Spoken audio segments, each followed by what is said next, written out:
And with the real estate market hotter than ever, a National Home Improvement Month wrapping up, it's a good time to actually check all the areas of your home that need maybe a little bit of TLC. Yeah, something we all have but try not to see are our windows, and keeping them from becoming costly is the business of our next guests, self-proclaimed window geeks, Lon Anderson and Todd Crafty. Good morning, gentlemen. Good morning. Good morning. First and foremost, how did you guys become window geeks? Well, windows are definitely the most technologically advanced home exterior product that's out there. And when I started with the company about 4 years ago, I thought I knew a lot about windows. I was definitely mistaken. Todd is really the window geek. I've learned a lot from him, and you've been in the business how long now? I've been in the business about 20 years now, and throughout meeting with hundreds of homeowners over all these years, sometimes I got a little too technical with them, and I always back off and say, I'm sorry, I'm kind of a window nerd, window geek, and yeah, you have to keep the information transparent. Yeah, The one thing, when people talk about replacing windows, any homeowner are like, oh, no, they're so expensive. And, you know, it's just like that one thing you don't want to have to replace, whether your home is newer or older. But, you know, how costly can it be? Like from, you know, what's the lowest amount of money you can spend on a window and the highest amount? Well, you never really know because, you know, we're a general contractor, so we're not obligated to use any one specific type of window. So we really try to find out what's going to work best for the homeowner, ask questions. There's a lot of things to consider. I would say, in general, it's going to start around $500 per opening and can easily exceed over $2,000. Yeah. You know, it's interesting, too, and one of the things that I've found out, being a homeowner, is that, you know, you price out a window, okay? You got either a broken window, a cracked window, something's wrong with your window. You go, all right, I'm saving my money. I don't have to fix it yet because it's keeping the rain out and it's got a kind of a barely there draft. But at some point, you have to balance out the expense of the utilities lost or the compromisation of your home into the replacement cost of that window itself. How does one find that balance? well, it's a tough balance because homes, you can go from the 50s to 80s to 2000s. And every vintage is going to have different air leakage, and that's usually the biggest thing is air loss. Like Center for Energy and Environment, we can do air testing, and it can be equivalent of like leaving your kitchen sink window open all year long or a small window open all year long.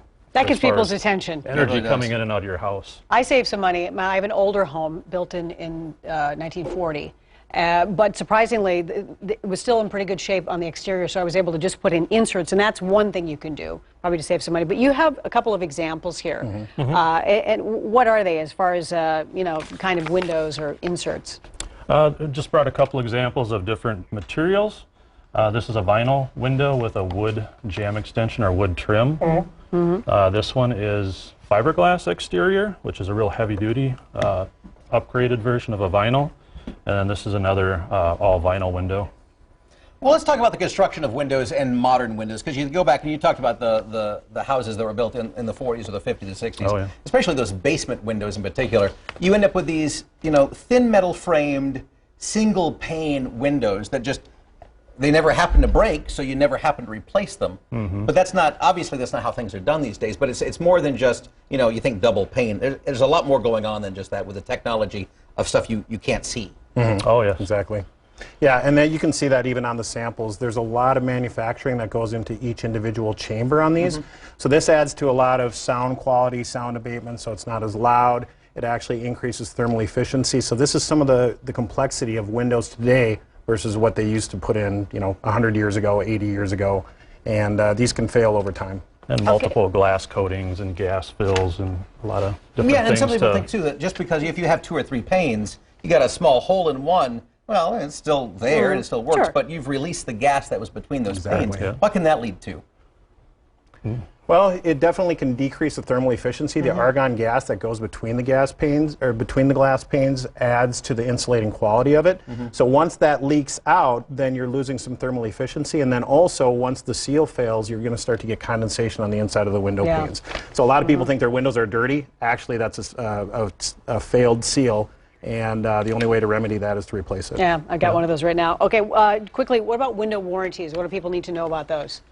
Window warranties is probably the most oversold thing, I think, in some aspects, but it's really the fine details, and then if it's a 10-year warranty, a 20-year warranty, in 20 years, is it going to pay 100% of what it costs to repair, or is it reduced after 10 to 50% or 25%? So generally, the bigger name brands are going to have a pretty rock solid warranty, but some of the more obscure ones the fine print may. Okay. It might end up costing you more just to have the warranty. And one last question, real quick, 10 seconds. Weirdest or craziest window you've had to look at and replace? One comes to mind. I did a huge entry door. It was all mahogany, and it was 6.5 feet wide, 10 feet tall, arched top, solid glass, and both panels opened up. So it was. Ooh, I think that's $20,000, expensive. $30,000. Oh, wow. Okay. That was beautiful, though. It was finished. Juan and Todd, thank you very much. They're both from the Window Geeks. Thank you guys for being here this morning. Thank you. If you'd like more information, you can visit thewindowgeeks.com and answer all your questions about replacing windows.